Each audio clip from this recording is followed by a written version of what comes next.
"Here we are," said Holmes cheerily, as we filed into the room. "The fire looks very seasonable in this weather. You look cold, Mr. Ryder. Pray take the basket chair. I will just put on my slippers before we settle this little matter of yours. Now then, you want to know what became of those geese?" "Yes, sir." "Or rather, I fancy, of that goose. It was one bird, I imagine, in which you were interested. White with a black bar across the tail." Ryder quivered with emotion. "Oh, sir," he cried, "can you tell me where it went to?" "It came here." "Here?" "Yes, and a most remarkable bird it proved. I don't wonder that you should take an interest in it. It laid an egg after it was dead, the bonniest, brightest little blue egg that ever was seen. I have it here, in my museum." Our visitor staggered to his feet and clutched the mantelpiece with his right hand. Holmes unlocked his strong-box and held up the blue carbuncle, which shone out like a star with a cold, brilliant, many-pointed radiance. Ryder stood glaring with a drawn face, uncertain whether to claim or to disown it. "The game's up, Ryder," said Holmes quietly. "Hold up, man, or you'll be into the fire. Give him an arm back into his chair, Watson. He's not got blood enough to go into felony with impunity. Give him a dash of brandy. So, now he looks a little more human. What a shrimp it is, to be sure." For a moment he had staggered and nearly fallen, but the brandy brought a tinge of colour into his cheeks, and he sat staring with frightened eyes at his accuser.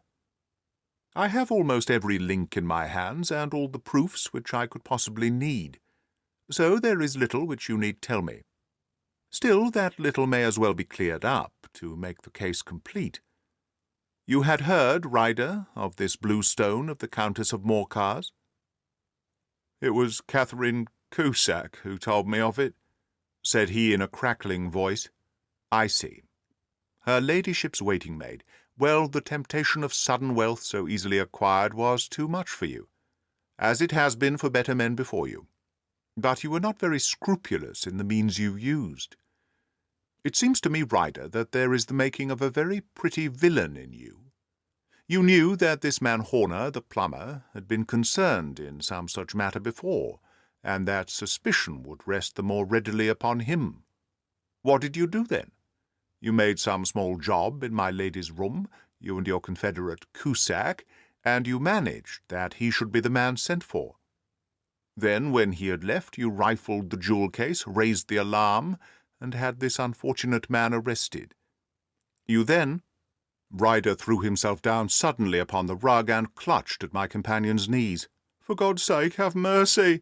he shrieked. "Think of my father, of my mother. It would break their hearts. I never went wrong before. I never will again, I swear it. I'll swear it on a Bible. Oh, don't bring it into court, for Christ's sake, don't." "Get back into your chair," said Holmes sternly. "It is very well to cringe and crawl now, but you thought little enough of this poor Horner in the dock for a crime of which he knew nothing. I will fly, Mr. Holmes. I will leave the country, sir. Then the charge against him will break down." We will talk about that.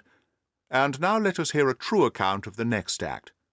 How came the stone into the goose, and how came the goose into the open market? Tell us the truth, for there lies your only hope of safety." Ryder passed his tongue over his parched lips. "I will tell you it just as it happened, sir," said he. "When Horner had been arrested, it seemed to me that it would be best for me to get away with the stone at once, for I did not know at what moment the police might take it into their heads to search me and my room.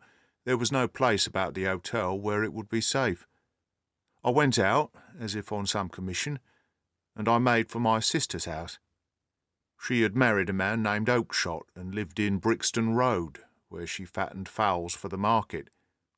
All the way there, every man I met seemed to me to be a policeman or a detective, and for all that it was a cold night, the sweat was pouring down my face before I came to the Brixton Road.